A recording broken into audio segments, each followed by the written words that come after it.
Para po sa ating What's on Your Mind, baby girl. Eto na, mula po ito sa Cabanatuan City, mga kapatid, 52 years old, dating OFW sa Kuwait, ng 7 taon. Tanungin nga natin kung bakit nga ba siya nagdesisyong umuwi noong 2021 dito sa Pilipinas. Magandang umaga, Irene Gilamo.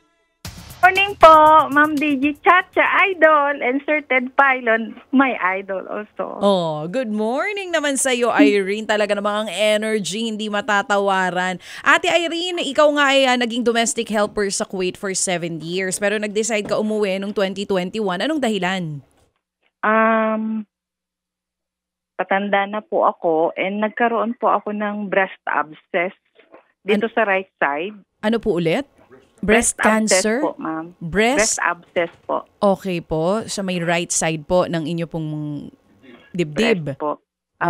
Oo. And hindi rin ako masyadong makatrabaho ng maayos dahil lagi din po tumataas yung high blood pressure ko. Mabait naman po yung amo ko, kaya lang dumating din yung time nung pandemic and sabi ko gusto ko rin pong umuwi para makita ko na rin po yung mga anak ko dahil nung time na yon hindi kami ulit nakapagbakasyon. So iba rin po yung pakiramdam pag nakauwi ka po talaga. Mm-mm. Kaya nag-decide na lang din po ako na ganun. Kaya lang pag uwi ko na, ito naman panibagong sakit naman po ang dumapo sa akin. Mm-mm. Nagkaroon po ako ng arthritis, psoriasis po na sabi naman po ng doctor is lifetime naman po. At ayun nga po, 1 year na po ito na hindi umaalis sa balat ko. Psoriasis po, nanay. Yes po. Oo, so meron kayong mga pinapahid dyan po sa inyo pong balat? Opo ma'am, kamahal nga lang pati po yung tableta na niresita sa akin. Kasi pag sumakit po tong buto ko sa right side din, talagang napakasakit po eh. Parang umaakyat pati sa gilid ng katawan ko na ito na napakasakit po yung sumasabay po siya sa kate at kasi minsan hindi ko talaga mapigilan yung pagkamot ng pagkamot. Dumurugo po kasi. Ayun, doon sumasakit yung mga buto-buto ko na ito na napakasakit po eh. Opo. Ngayon po, nakailangan niyo po ng gamutan para dyan po sa inyong sakit. Paano po yun, Nice? Nung pag-uwi niyo dito sa Pilipinas, mula sa Kuwait, meron po ba kayong trabaho dito? O Nag-ano po kami ng partner ko na Siomai at saka Paris Mami po. Meron kaming cart sana. Kaya lang, nung nagkasakit po ako ulit nung hindi ako makalakad, nagamit naman po yung pera sa mga gamot ko po. Nagkautang-utang din kasi syempre wala naman po kaming perang naipon ng umuwi. Kaya hirap din po talaga. Okay, sige po, nanay. Si tatay po ba anong trabaho ngayon kung wala na po itong Siomai at Paris business ninyo? Siya po ay sa construction po. Okay. Nagpipintura po siya. Oo, painter po siya sa construction na company nagtatrabaho. At may mga anak po kayo, 3 po ito, isang, ano po yung mga edad? Kayo na po ang magsabi? Isa pong 26 years old. Oo. Yung pangalawa po si Prada is 13. Oo. Si Lexus po ay 11 years old po, ma'am. So, ang nag-aaral po dito ay yung 13 at 11. Opo, Ma'am DJ. Anong grado na po ng mga bata? Nandiyan po ngayon itong mga bata sa inyo? Opo, ma'am, kasi binaha po kami eh. Bonggang baha po. Ay, nito lang bagyong Enteng?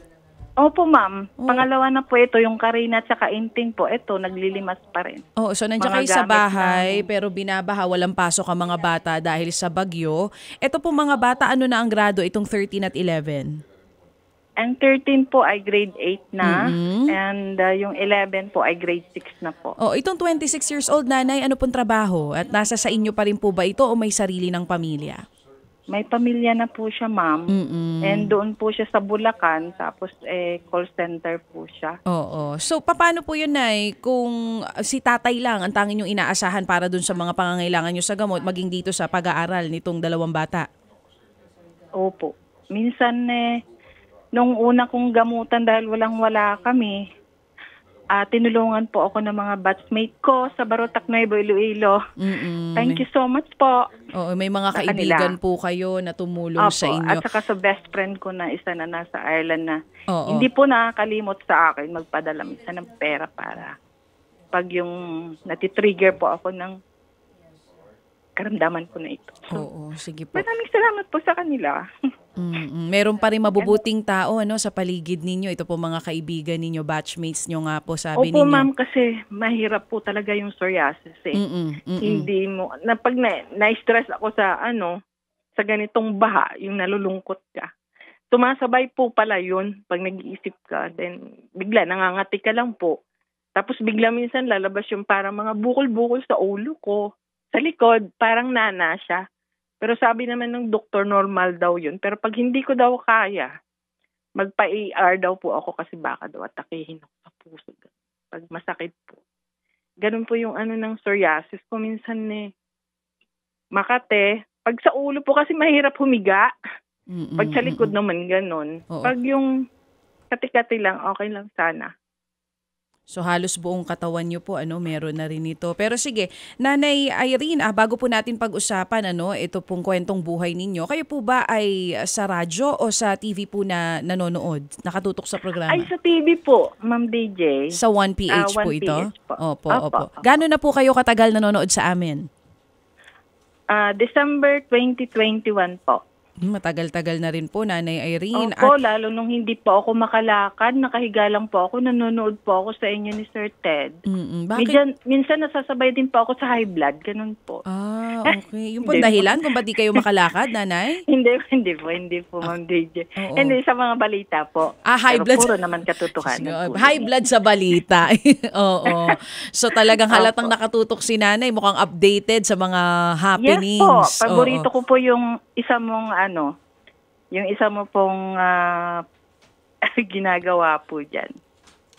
Yung, na nga po, ito kasi yung haircut niya, gustong-gusto ko yun, yung maiksi. Si Marco. Yan po, Ma'am DJ. Naku, hindi ako yun. Si Marco po At talaga think yun. positive. Kahapon po kay Sir Ted. Malinaw na malinaw po yun. Kahapon, nanood daw siya ng Think About It. Si Nanay kasi, kahit na alam niyo ang sitwasyon niya ganito po kahirap, pero siya po ay may malasakit pa rin sa bayan. Sa bayan, amen. Kapag iniisip mo itong mga isyong pambayan na ito, na high blood nga daw siya. At ikaw ay may damdamin, kumbaga pag alam mong mali, mali. Yes, Walang po, Sir personalidad. Hindi ka sumusuporta sa tao. Ang sayo, bayan. Teka, nasa what's on your mind tayo. Mamaya na iyang Ito na, sige, tanongin ko muna si Nanay. Nay, sigurado ako kung everyday kayo nanonood sa amin, kabisado nyo na ito. Bigay nyo po sa amin kung ano yung Bible verse na inihatid sa atin ni Pastor Jeff kahapon. Opo. Kawikaan 1:7. Ang takot sa Panginoon ay pasimula na ang kalaman, ang karunungan at turo ay hinahamak ng hangal. Ito po ay ang ating kaalaman at ang karunungan po. At sana po kung tayo ay may kaalaman at karunungan, ito po ay ating ipagsama sa ating puso para po tayo ay may nararamdaman sa ating kapwa at sa kapaligiran na hindi lang po kaalaman or karunungan. Dahil kung hindi po natin ipagsabay ang tatlo na yon, hindi po natin maibigay sa bawat isa ang nararapat na dapat po na ibigay natin ito. Kasi pag karunungan lang, hindi natin alam kung ano po ang nararamdaman nila at kung ano po ang mayroon sila. Tama po ba? So kung tayo ay may karunungan, kaalaman at puso sa bawat isa, alam po natin kung ano ang nangyayari. At nalalaman po natin kung ano ang kanilang mga hinaing, ang mga kulang, at ang mga sigaw po ng bawat isa.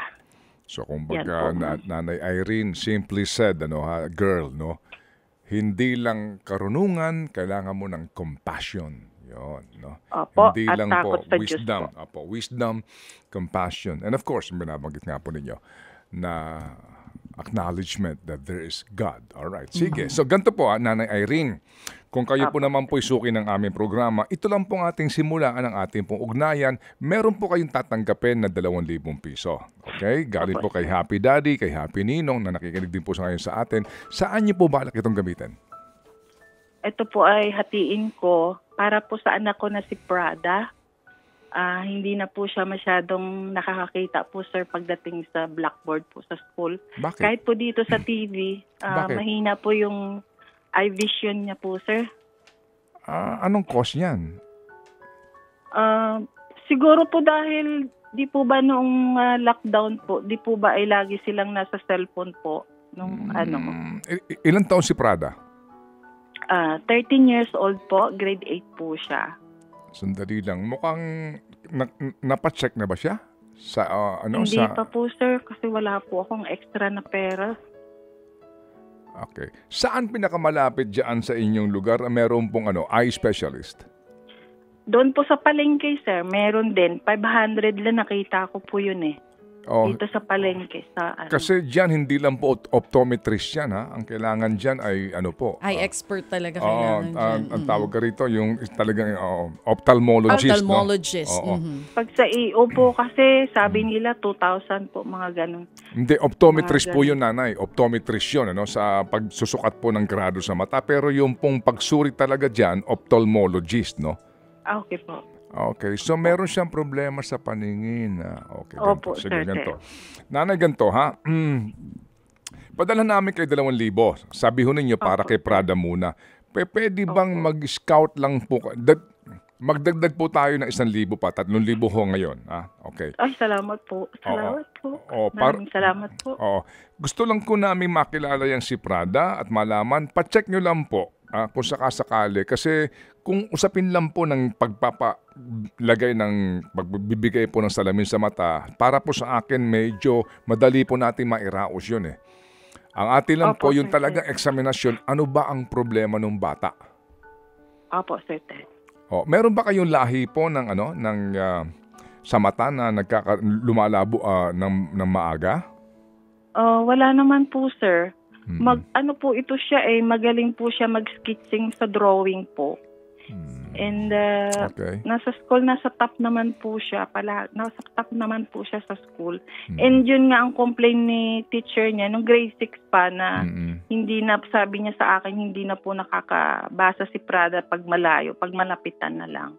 So itong grade 8 po niya, sabi po niya sa akin hindi daw siya makapagsabay dahil medyo nasa third row po ata siya nakaupo. Pero kinausap ko po si teacher niya noong may meeting po na sabi ko, teacher, baka po pwedeng ilagay niyo po muna siya sa harapan dahil hindi po siya nakakakita ng maayos po. Kasi po kung yan po ay problema lamang sa pagkakaroon ng salamin, palagay ko po, praise God, medyo madali lang po ma-address yun. Ang mahirap dyan kung something more serious, ayun po sana, hindi ang ganun ang sitwasyon po nitong si Prada. O sige, so Nanay Irene, ganito ha, padala ho kami 3,000 piso, kayo na po muna ang bahala kung paano nyo po ito gagamitin, but basically po sabi nga ho ninyo para kay Prada ito, bigyan nyo lang po kami ng prueba sa lahat ng inyong ikinekwento at muli kaming tatawag po sa inyo. Opo, Sir Ted. Opo, gagawin ko po ngayon. Amen, amen. Opo. At Nanay Irene. Yes po, Sir Ted. Opo. Salamat po. At Opo. saka kay Ma'am Deji Chacha. Opo. At sa mga Happy Anonymous po. Maraming salamat. Opo. Hindi pa ho tayo tapos at kami po nagagalak na makilala po kayo. Isa pong dating domestic helper sa Kuwait. 7 taon po siya doon. At alam ko ho sa mga nakikinig ngayon na alam niyong kabisado ninyo kung gaano kahirap maging domestic helper. Napakahirap po, sinasabi ko sa inyo. Bumubuhat po ako ng 70 kilos na bigas paakyat po sa second floor. Opo, alam po namin yan, kaya kami po nagbibigay-pugay po sa mga tulad ninyo na bayani po ng bayan. Ha? Okay? Bayani ng bayan, bayani po ng inyong pamilya. O sige, Nanay Irene, di pa ho tayo tapos ha. Balikan niyo po kami sa aming mga hinihingi at tayo po'y muli mag-uugnayan and we pray na ito pong si Prada hindi ganong katindi ang kanyang problema sa mata at kung yan po'y salamin lamang sa mata, mairaraos po natin yan sigurado. Okay, Nanay? Opo, Sir Ted. Maraming salamat po. Salamat po na marami sa inyo and thank you. Ted Filon at DJ Chacha. Ngayon, nasa Radyo 5, 92.3 News FM. Monday to Friday, 6 to 10 a.m.